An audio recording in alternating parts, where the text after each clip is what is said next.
Guys, today I have excellent news regarding XRP that could potentially drive this coin to the moon. XRP has now introduced MasterCard and debit cards into their system. Yes, guys, this coin makes leaps to ensure its customers get the best services from the crypto and fiat world. Today, we'll be discussing that and so much more. So let's roll that intro. Hello, and welcome to Moneyside, your favorite crypto channel. If you are new here, don't forget to smash that subscribe button and turn on notifications so you get updates when we drop a new video. For my Moneyside fam, welcome back.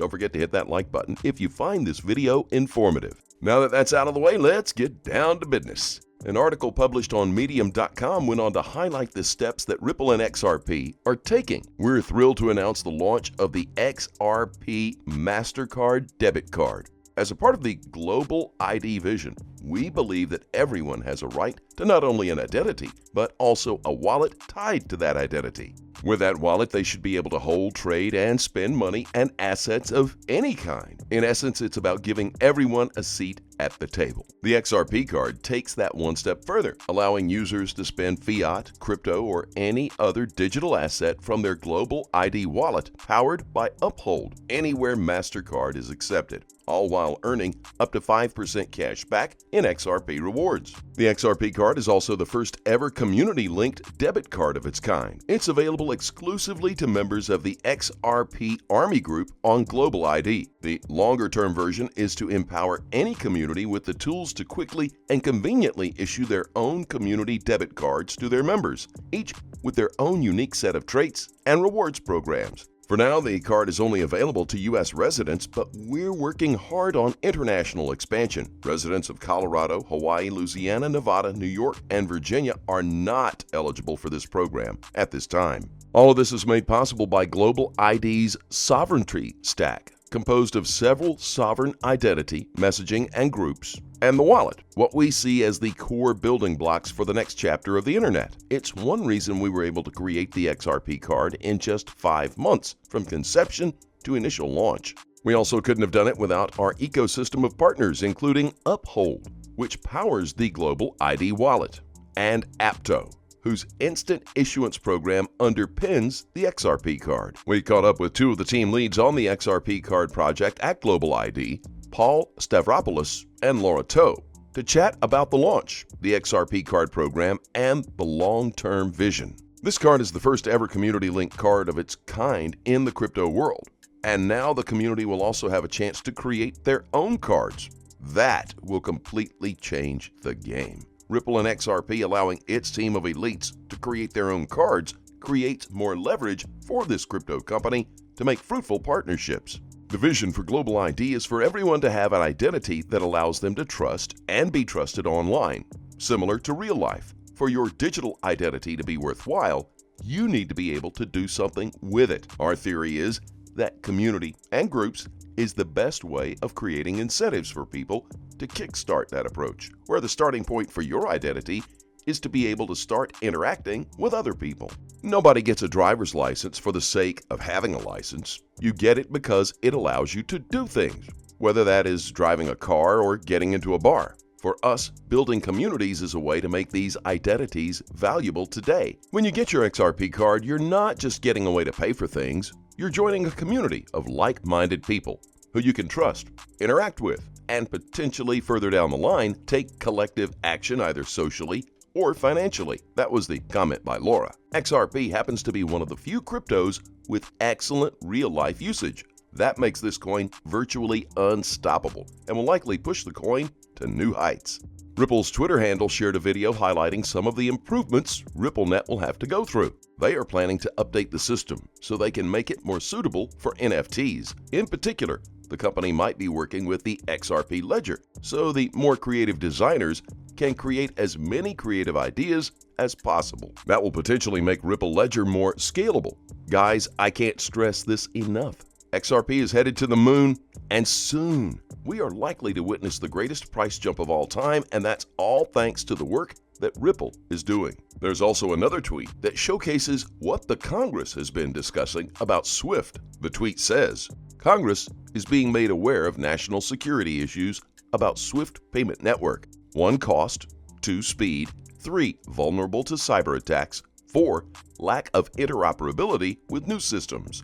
RippleNet named as alternative with a few others: XRP, XRP Community, Ripple, Blockchain. Pictures with details about the discussion also accompanied this tweet. A range of private sector entities, including financial technology, fintech startups, long-established financial institutions, and social media companies, among others, aims to decrease frictions in cross-border payments, primarily by using blockchain technology to increase security and transparency while decreasing costs and processing time of cross-border payments. Ripple, a California-based fintech company, for example, operates a blockchain-based payments network called RippleNet. Ripple claims hundreds of financial institutions in over 55 countries are connected to its network, and its network facilitates cross-border payments faster and cheaper than legacy systems. 33. Its network offers both financial messaging and clearing and settlement services.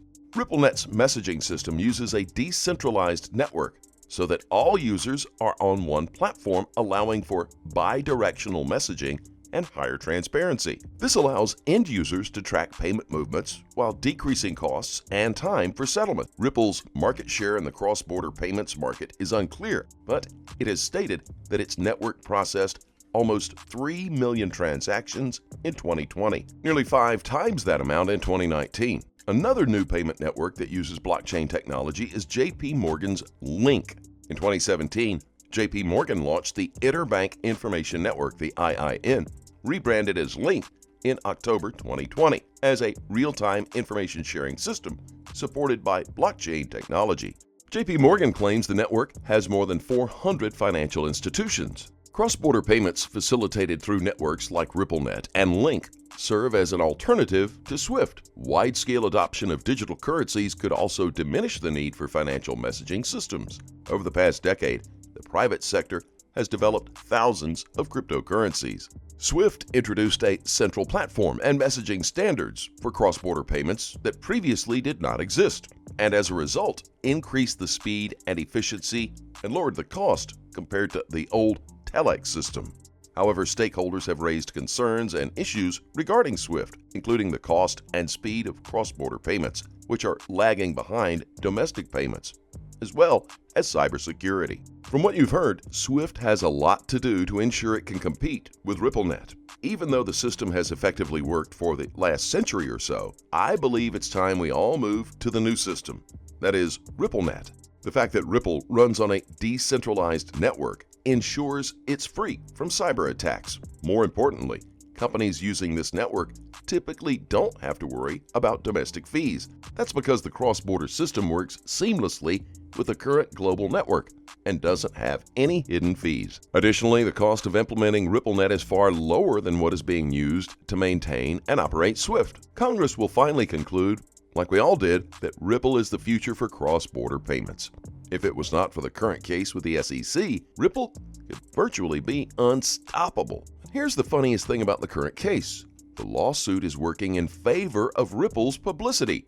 Yep, that's right. That's because all eyes are on this crypto. Before the SEC lawsuit, most people didn't know a lot about Ripple. As a matter of fact, the most hailed crypto at the time was Bitcoin only. Now, even newbies want a piece of XRP in their portfolio. We can all agree that the market cap of this coin grew exponentially after the lawsuit was launched. That's because everyone was, and still is, confident that this coin will rise from the ashes like a phoenix. And they're right to think so. With that in mind, let's take a look at the technical analysis.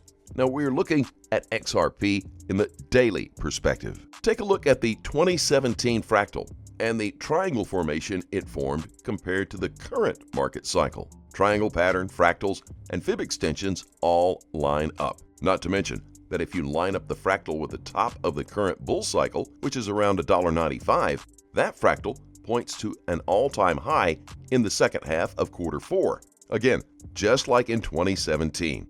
That's too many coincidences at once, if you ask me. And now we're looking at Bitcoin's analysis.